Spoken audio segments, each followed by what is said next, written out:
Biden shakes his presidential pom-poms for healthcare reform, targets junk fees apostrophe. TLDR. President Joe Biden is hitting the to announce fresh regulatory moves aimed at cutting healthcare costs and slapping down pesky junk fees. Is it a miracle cure, or is this just another presidential promise that needs a second opinion? Full news injection. Step right up, folks. Get your daily dose of political spectacle. Joe Biden, our commander-in-chief, is rolling up his sleeves and preparing to step into the healthcare ring this Friday afternoon. The challenge: knocking out high healthcare costs and delivering a sucker punch to so-called insurance junk fees. President Biden, never one to shy away from a good mic moment, will be spilling the tea in the East Room at around 3:30 p.m. ET. The reveal: a lineup of new regulatory moves that the White House has been cooking up like a secret family recipe.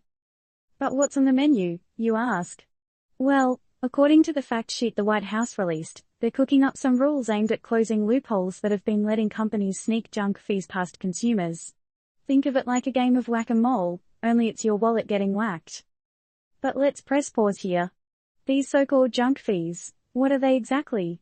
Well, think of it like buying a concert ticket online, only to find out at checkout that the ticket site has tacked on a bunch of extra charges for stuff like service fees, processing fees, and other fees that seem as necessary as a screen door on a submarine.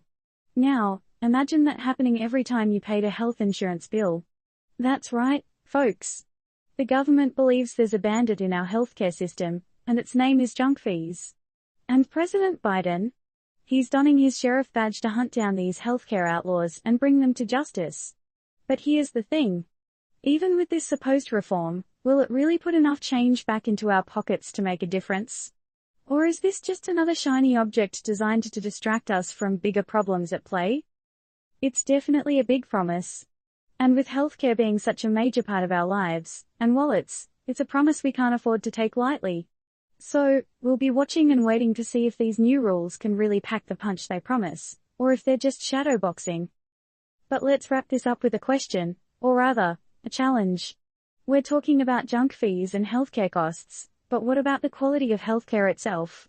How do we ensure that in our rush to lower costs, we don't end up lowering the quality of care? Now that's a real brain teaser, huh? So, turned up news audience, we turn to you. Can reform really help us find a balance between affordability and quality, or is it an impossible dream? And most importantly, what would that balance look like to you?